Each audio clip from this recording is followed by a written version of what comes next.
They tried to freeze him out, so he torched them instead. February 12, 1985, just after the All-Star weekend, Michael Jordan was still just a rookie, but already he had a target on his back. Veterans didn't like the hype, the dunks, the swagger, the $1 million shoe deal. Somehow, they were jealous of the success of a kid they thought was no big deal. So at the 1985 All-Star game, they decided not to pass him the ball. The person most responsible for the freeze-out was Isiah Thomas, a player who had entered the league in the 1981 draft and had since become one of the best players in the NBA. He was the young man everyone said could become the greatest player in history, and for that reason, he hated that people were focusing on MJ. He wanted to be the center of attention, and he wanted to prove it from the very beginning. But we all know that Michael was not just any young man in the NBA. The Detroit Pistons had already set everything in motion. They had begun to build their bid to become the rulers of the East. It was clear that this was going to be very difficult in an era when Larry Bird and the Boston Celtics were unbeatable. But at the same time, Boston didn't have a guard like Isiah Thomas. You see, in 1985, Thomas was having one of the best seasons a point guard had ever had in the NBA. Because in addition to averaging more than 21 points per night with good efficiency, he was averaging an absurd 14 assists per game.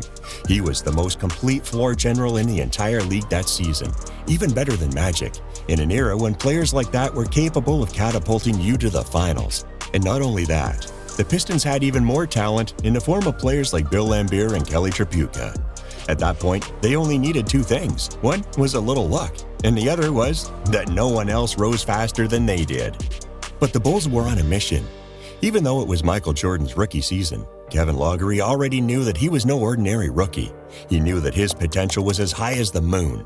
And for that reason, the Bulls didn't work like a team in rebuilding mode. They wanted it all. Because when the chips were down, that kid from North Carolina would be able to get them out of trouble. But there was a problem. The rest of Michael's supporting cast wasn't up to par.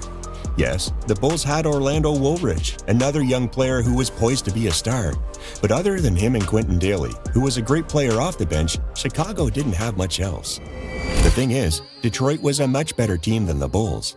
In February, they were having a great season with 30 wins and 19 losses, while Chicago was barely struggling to stay over 500 with a record of 24-25. To make matters worse, Isiah and Michael had been teammates in the All-Star game a few days earlier.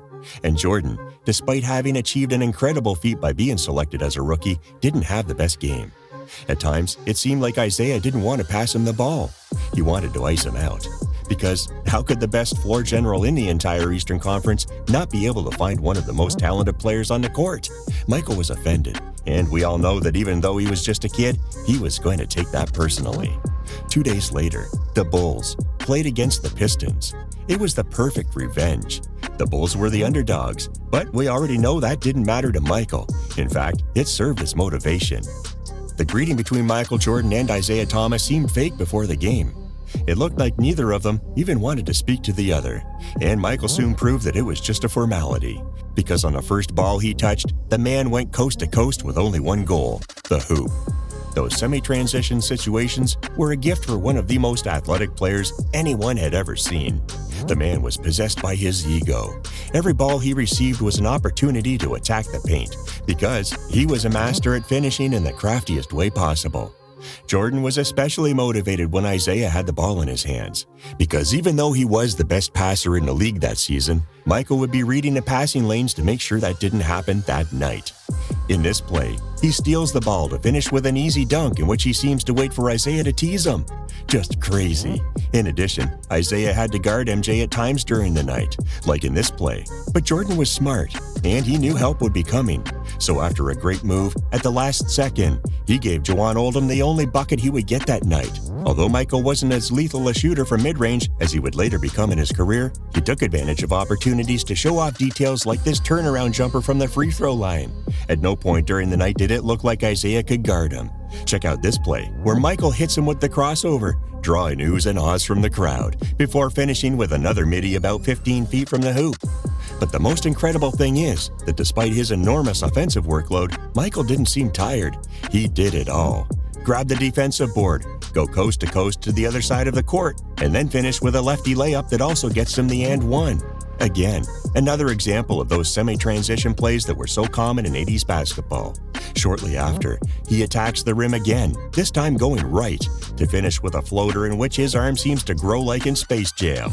Michael was long, but more importantly, he knew how to use his length. The great emphasis Jordan was putting on defensive rebounding not only helped him score, it also allowed his teammates to get out on fast breaks, as in this play where Michael finds Woolridge with a pass that ends with an incredible poster. Yes, Orlando had a lot of bounce. Shortly after, and in the last play before halftime, Jordan takes his time. But then he shows why the defense can't relax for a second when he has the ball in his hands. Michael goes from 0 to 100 in an instant and attacks the rim like lightning to finish with a dunk. He was the furthest from the rim, but he was the first to get there. His athleticism was unreal, and that had allowed the Bulls to dominate the first half. At halftime, they were up by 6 points. However, his mentality in the second half didn't change one bit. Every time he locked eyes with Isiah Thomas, he remembered what was at stake in that game. It was nothing less than his honor. On this play, despite being double-teamed, he finds a way to double-clutch the layup to bank the shot. The basketball gods were on his side that night. It didn't matter if Woolridge, who was also having a great game, missed a shot, because there was Michael, ready to fight under the glass. Offensive rebound, timing, and easy layup. His repertoire was so broad that you never knew how he was going to surprise you. On this play, Jordan decides to finish a difficult ball with a few seconds left on the shot clock with a hook shot, reminiscent of the best big men in the league. His athleticism was so crazy that when he received the ball with space, the defenders didn't even get in his way. Look at this play. It's completely absurd how no one even tries to stop him, knowing it will be a futile effort. And his instinct was so paranormal that he seemed to have a sixth sense for some things. He was like a panther, with reflexes that allowed him to disrupt attacking players when they tried to get out in transition. Plus, on this play, he gets yet another and one. Jordan kept fighting under the glass to get new possessions whenever he could, and when he did, you knew he'd find a way to get his bucket. As usual, the rest of the Bulls players were constantly looking for him. If you found Jordan on one of his cuts, you knew it was a free assist. Jordan was the go-to man from the beginning of his career. In fact, there was only one way Michael wouldn't score on one of his drives, and that was if you managed to draw a charge on him. But that wasn't going to shake his confidence. On the next trip, he received the ball in the low post just before going baseline and knocked down the 10-footer from the right block. Right after that, from the other block, he kept finding ways to score. Even if he missed, he chased the ball until he got it back to try again. The thing is, that night, everything worked out for him. Now, with 10 seconds left on the clock, the Pistons had a chance to send the Bulls packing. The game was tied, and Isiah Thomas had the ball. With just seconds left, he decided to drive to the rim. But it was a turnover caused by Michael Jordan. He took the ball in his hands as if it were a trophy. He had secured overtime for his team, and he knew that steal had meant more than basketball. In overtime, Jordan continued to dominate the glass. He grabbed second chances that sent him to the free throw line. At the same time, he was learning to make superstar decisions. The Pistons are so tired of him that they send multiple defenders when he has the ball, and Michael makes the right decision by assisting Sidney Green for the midi. Green returns the favor right after with an outlet pass that Michael catches.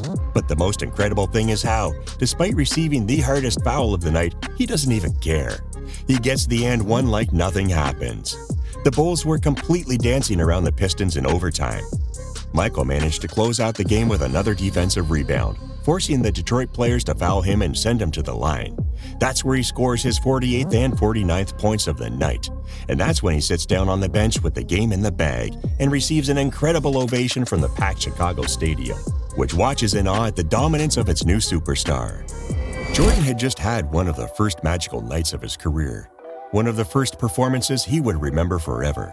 49 points, 15 rebounds, 5 assists, and 4 steals, with over 60% shooting from the field. That was one of the first moments in his career when he could say he was the best player in the entire NBA. The Chicago Bulls and the Detroit Pistons were two good teams, but they weren't ready yet. Both had young players who needed more experience in the league before fighting for the championship. Both needed to learn a lot more, but the truth is, the Pistons got there first. The two teams starred in an iconic rivalry that allowed Jordan to reach his full potential, because every hero needs a villain to match. On that February night, Michael showed Isiah what he was capable of. He was the kind of player who, if you messed with him, would come after you with everything he had. Jordan didn't hold back in punishing the player who had decided not to pass the ball in the most important game during a regular season, the game that everyone was watching. But he made sure that everyone saw what happened to Isiah 2 days later. At this point, do you think Isiah was the player who had the biggest rivalry with Jordan in his career? A feud that lasted for more than a decade and seems to have never been fully resolved. Because if not, who else?